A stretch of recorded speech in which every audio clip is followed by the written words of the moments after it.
वाह, अच्छी है क्या अच्छी है? भाई। आज की कविता तू क्या समझा? अबे यार ओ नैना, हाँ, क्या हुआ?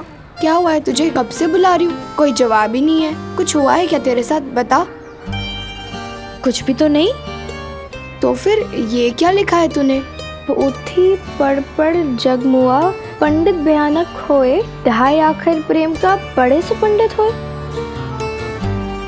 ये मैंने कब लिखा? अभी तो लिखा तूने। कबीर जी का ये दोहा तो बचपन से बहुत बार पढ़ा था, पर उस दिन अचानक मैंने क्यों लिखा और कैसे याद आया मुझे नहीं पता। ये कबीर जी का दोहा है। इसमें क्या है? हाँ, तू नहीं समझेगी। जहाँ भी जिस बात में भी प्रेम हो उसे मैं तुरंत समझ जाती हूँ, पर आज तूने ये क्यों लिखा?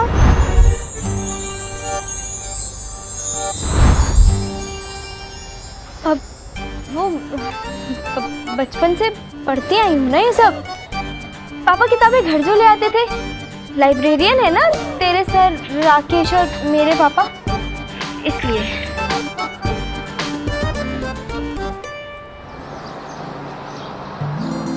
अरे भैया आगे जाने दो। चलो भाई आगे बढ़ो। अरे क्या अगली अमावस्या को उतरोगे मुहूर्त निकाल के? 1 मिनट भाई साहब, बस को रुकने तो दो। अरे क्योंकि एक एक मिनट कीमती होता है जीवन का। तुम जैसे को वजह से ही भारत देश पीछे रह गया है और अमेरिका चांद पर निकल गया है। चलो हटो, जाने दो। अरे तुम्हें चांद पे पहुंचना है कि अहमदाबाद? बस हमारे भारत के लोगों से यही करवा लो हैं, जबान चलवाना, और तो कुछ आता ही नहीं है। अब चलो हटो, मुझे टाइम नहीं है यार झगड़ा करने का। चलो हटो। भाई साहब आपका रुमाल गिर गया। हाँ गिर गया तो? तुम्हारा रुमाल तो नहीं गिरा ना? तुम्हारा रुमाल क्या गिरेगा यार, तुम तो खुद ही गिरे हुए आदमी हो। चलो हटो, जाने दो। क्या कहा आपने? हाँ सही कहा मैंने। ये हैं मेरे पापा राकेश महेश्वरी। हमारे प्यारे बेचारे पापा 24 घंटे लड़ाई के मूड में सदा तैनात रहते हैं। इनको पोस्टमैन से लेके पीएम तक सबसे किसी न किसी बात की शिकायत रहती है। चलो बस स्टॉप आ गया भाई। अरे रुको तो सही। रास्ते पे जाम लगा के रखा है? बात समझ में नहीं आती क्या? आप घूर घूर के क्या देख रहे हो? जान लोगे मेरी? चलो निकलो यहाँ से। अर्जुन आइए माँ जी, आराम से संभाल के माँ जी। ट्रॉफी संभाल के। जीते रहो बेटा। जी माँ जी। अरे माता जी क्या करेगा जी के ये, अपनी ट्रॉफी तक को संभाल नहीं पाता है। ये पहले नंबर की ट्रॉफी मिली है मेरे बेटे को। पहले नंबर का मतलब जानती हैं आप? अरे छोड़िए, आपकी उम्र कहाँ रही है सब समझने। अरे जल्दी चलो अर्जुन, इस दुनिया में हमेशा पहले नंबर की कदर होती है। 2 नंबर को कोई पूछता भी नहीं है। ये देख लो चारों तरफ, ये सारे के सारे 2 नंबर के हैं जो धक्के खा रहे हैं हमारे देश में। 10 गुणे 6 यानी कि 60 के चक्कर में। समझे फार्मूला? नहीं पापा। अब ये मिडिल क्लास फार्मूला है। 10 बजे ऑफिस जाओ, 6 बजे घर आओ और 60 साल की उम्र में रिटायर हो जाओ। बस जिंदगी इसी में खत्म हो जाती है। इसीलिए कहता हूं अर्जुन, नंबर 1 नहीं बनोगे तो मेरी तरह हालात के चक्की में पिस जाओगे। समझे? जी पापा।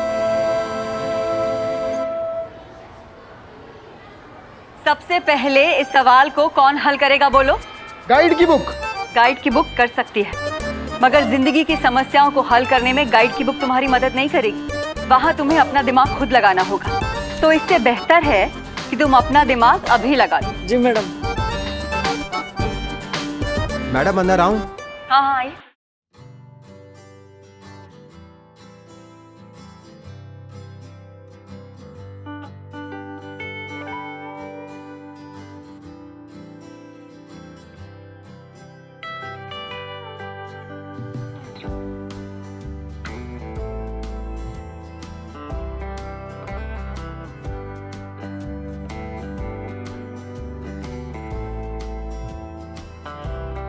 एकदम हीरो है, मायापुरी मैगजीन के फर्स्ट पेज वाला।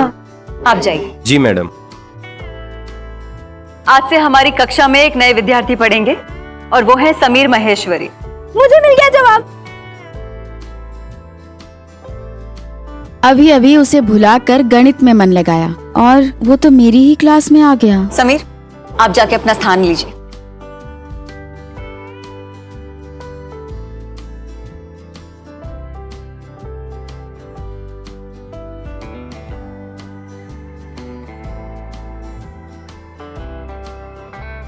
शाबाश नैना, सबसे पहले तुमने प्रश्न को हल किया है। टीचर, जिंदगी में प्रॉब्लम आई तो गाइड मिले ना मिले, नैना तो मिल जाएगी ना।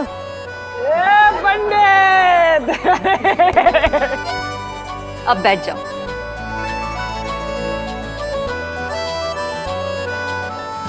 जब से संजय ने नैना को अभद्र शब्दों में चिट्ठी लिखी है, मेरे तो कुछ भी समझ में नहीं आ रहा है। और दूसरा, सर पर इंस्पेक्शन सवार है। न जाने इस स्कूल का क्या होगा जिसे मैंने अपने खून पसीने से सींचा है, यानी कि हम सब ने। बिल्कुल सही कह रहे हैं सर आप। अनुशासन के बारे में कुछ सोचना तो पड़ेगा। वैसे एक सुझाव है मेरे पास।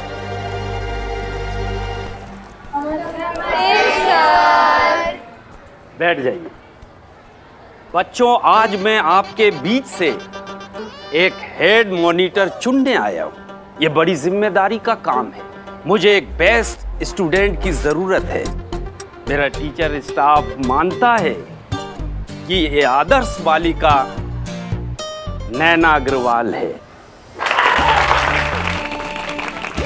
आदर्श तो होगी ना, टीचर की खास है। हाँ, पता नहीं कहाँ से इतने दिमाग लाई है, सबकी हिस्से की पढ़ाई यही कर लेती है। नैना, यहाँ आओ। नैना हमारे स्कूल में केवल पढ़ाई लिखाई में ही अव्वल नहीं है, ये इतर प्रवृत्तियों में भी आगे है। इतर प्रवृत्ति यानी हमारी चुगली करना। नैना का विनयशील वर्तन एक मिसाल है। लड़कों को जबरदस्ती राखी जो बांधती है। तो नैना, आज तुम्हें इस स्कूल में अनुशासन लाने में हमारी मदद करनी है और हमारे साथ शपथ लेना है। शांति मैम, आप नैना को बैच लगाइए।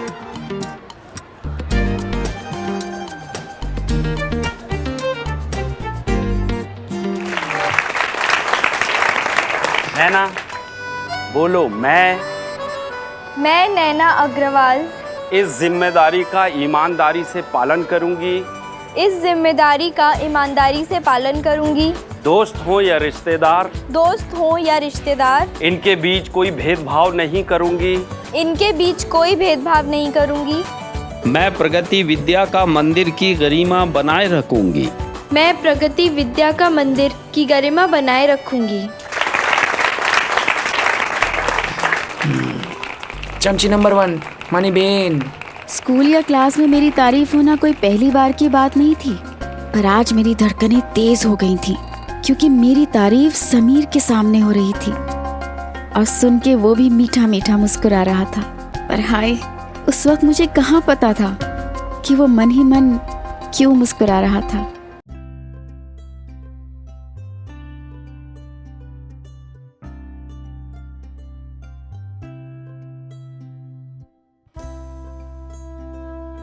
ये क्या, पूरे पैसे तो दो मुझे। साहब छुट्टे नहीं है, रख लीजिए आप। अरे छुट्टे नहीं है तो रिक्शा क्यों चलाते हो भाई? मुझे मेरे पूरे पैसे दो। साहब चवन्नी की तो बात है। आंखें फोड़ फोड़ के पैसे कमाता हूँ, ऐसे पैसे नहीं आते मेरे। पापा, एक तो चोरी, ऊपर से सीना जोड़ी। पले आए आ गए आप लोग। दिमाग में भूसा भरे है तुम्हारे। यहाँ रहते यहाँ पर है तो यहीं पर आएंगे ना, और कहाँ जाएंगे? आ गए।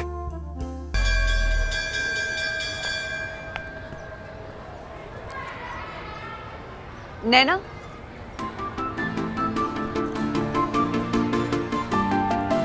Yes ma'am. नैना, वो जो नया लड़का आया है, उसका नाम भूल गई मैं।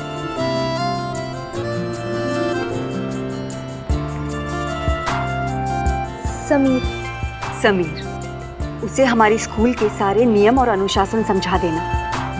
और हाँ, रिसेस में उसे अपनी सारी किताबों की लिस्ट और वो सारी किताबें कहाँ से लेनी है वो भी बता देना।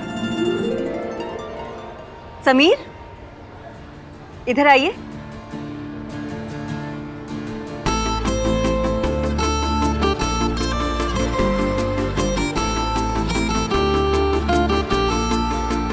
समीर, ये नैना है। ये आपको हमारे स्कूल के सारे नियम और अनुशासन समझा देगी और आपको किताबें कहाँ से लेनी है वो भी बता देगी। अच्छी तरह समझ लेना, ओके? गुजराती में मुहावरा है कि भवतु हतु तो वेदे खायु, मतलब जो टेस्ट पसंद था उसी की डॉक्टर ने दवाई खाने को कहा, यानी कि मुंह मांगी चीज मिल गई। मैं समीर के करीब आने का बहाना ढूंढ रही थी और टीचर ने मुझे वो मौका दे दिया।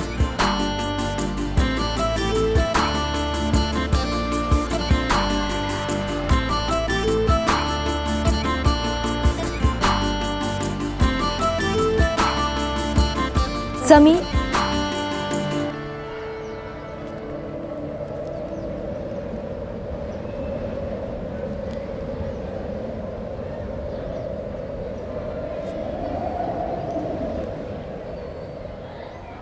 जीव विज्ञान, रसायन विज्ञान, भौतिक विज्ञान, ये क्या कोई संस्कृत का श्लोक है? नहीं नहीं, ये तो किताबों के नाम है। जीव विज्ञान मतलब बायोलॉजी, रसायन विज्ञान मतलब okay okay, I got it, thanks. Sameer के अलावा और कोई ऐसे पढ़े बगैर लिस्ट बैग में डाल देता तो मेरी इंसल्ट होती, पर समीर की तो हर अदा मुझे भा रही थी, इंसल्ट भी। अरे लड़के वाले आते ही होंगे। सुना है बम्बई में नौकरी करता है लड़का, अच्छी वाली। वाह, पूजा को बम्बई शहर का लड़का ही चाहिए था। आपके मुंह में घी शक्कर। पहले अपने घी की बरनी तो देख, सारा घी बाहर फैल रहा है। हे भगवान, लड़के वाले देखेंगे तो क्या कहेंगे। अब लड़के वाले पूजा को देखने आ रहे हैं, मुझे देखने थोड़े ना आ रहे हैं।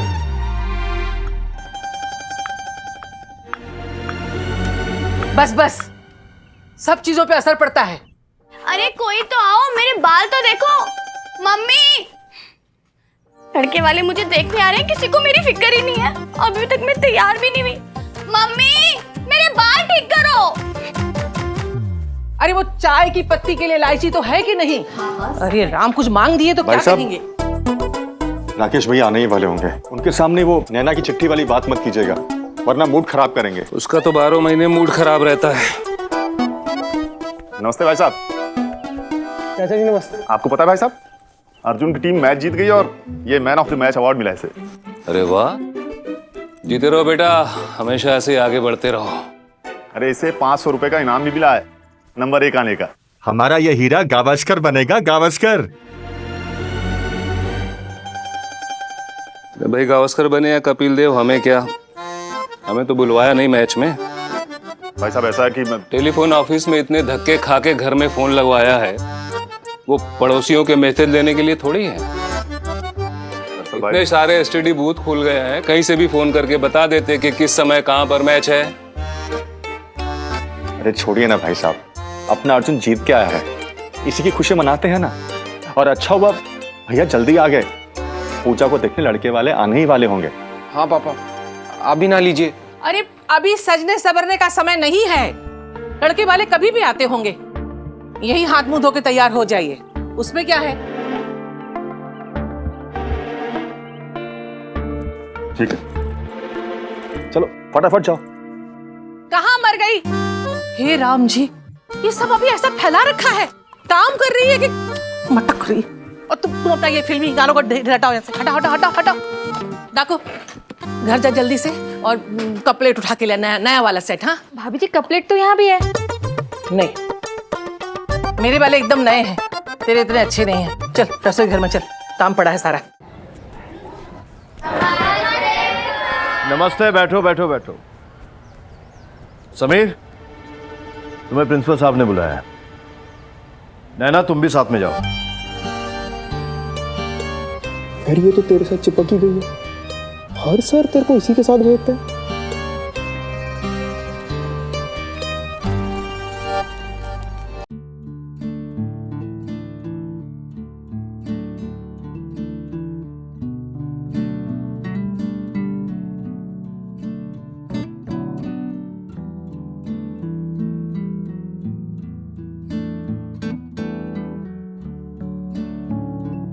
फीते।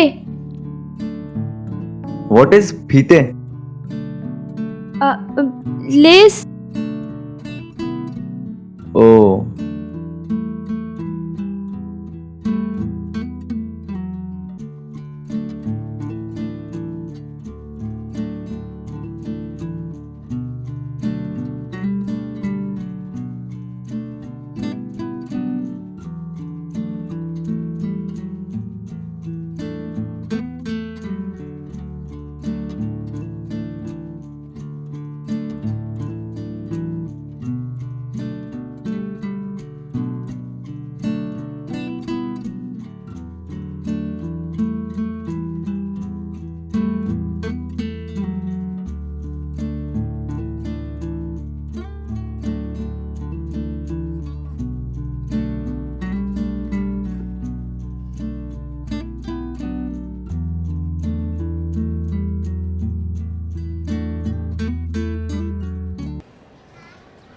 भाई साहब घर ढूंढने में कोई दिक्कत तो नहीं हुई? नहीं नहीं बिल्कुल नहीं। ये समोसे लीजिए ना, एकदम फिरे से।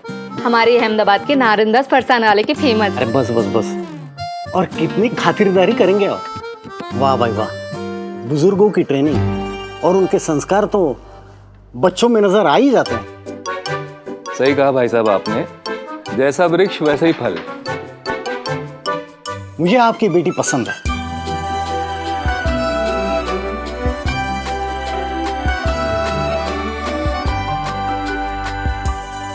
और ये मुझसे बड़े राकेश भैया, और ये रामधनी जी। इन्हें अपने बड़े बेटे के लिए पूजा पसंद आई है।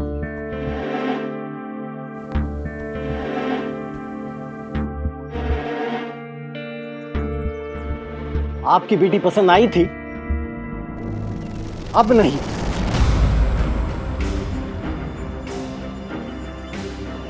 एकदम से क्या हो गया? जिस लड़के का ताऊ ऐसा झगड़ालू हो, बदतमीज हो, उसकी भतीजी मैं मेरे परिवार में नहीं लाऊंगा। आपको जरूर कोई गलतफहमी हुई होगी। गलतफहमी थी, अब दूर हो गई। जैसा वृक्ष वैसा फल। अगर इस घर की लड़की मेरे घर में आएगी तो मेरे घर में झगड़ा लगवा देगी और मेरे परिवार का बंटवारा करवा देगी। भाई साहब आखिर हुआ क्या है? अपने भाई साहब से पूछिए। नमस्ते।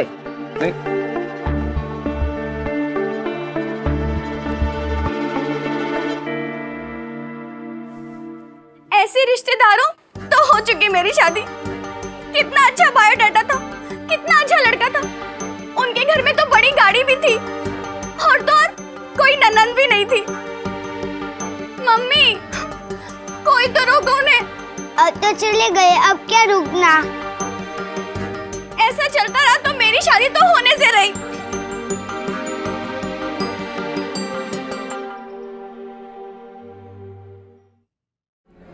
सर मैं अंदर आ सकता हूँ? हाँ आइए।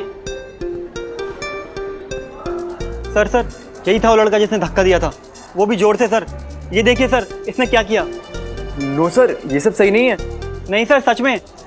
हम तो चुपचाप बास्केटबॉल खेल रहे थे सर, इसे थोड़ी सी बॉल क्या लगी, इसने हमें आकर मारना शुरू कर दिया। सर ये सब जो भी बोल रहे हैं सही नहीं है। नहीं सर, हम झूठ नहीं बोल रहे सर। ये देखिए सर। शांत हो जाइए। देखो समीर, तुम इस स्कूल के लिए नए हो, तुम्हें यहाँ के अनुशासन का अंदाजा नहीं। आखिरी मौका देता हूँ, सच सच बता दो। अगर झूठ बोलते पाए गए तो मैं तुम्हारा एडमिशन रद्द कर दूंगा। सर आप मेरा यकीन कीजिए।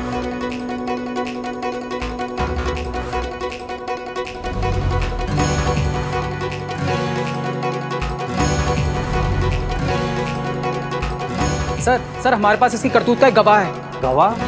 कौन है गवाह? सर नैना। नैना, तुमने उस दिन देखा था ना कैसे मेरे पीछे दौड़ रहा था मुझे मारने के लिए? बोलो। आदर्श तो होगी ना, टीचर की खास है। नैना, सच और झूठ का फैसला आज तुम्हारे हाथ में है। डिसिप्लिन मॉनिटर होने के नाते आज तुम सच बोलोगी। एक 16 साल की लड़की के लिए इससे बड़ा ड्रामा हो ही नहीं सकता था। एक तरफ सीने पे वो बोझ और दूसरी ओर सीने में धक धक। यहाँ डिसिप्लिन मॉनिटर की जिम्मेदारी और वहाँ समीर के लिए दिल में जरा सी नरमी।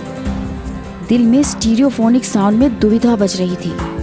यानी एक तरफ दिल दीवाना मन में बज रहा था और दूसरी ओर उसी दिन ली गई शपथ कानों में गूंज रही थी। अजीब कश्मकश थी। तब तो क्रिकेट में थर्ड एम्पायर भी नहीं होता था, वरना उसी से पूछती। पहले कई बार सुना एक शब्द आज समझ में आ रहा था, धर्म संकट। मेरी एक एक धड़कन धर्म संकट से धड़क रही थी।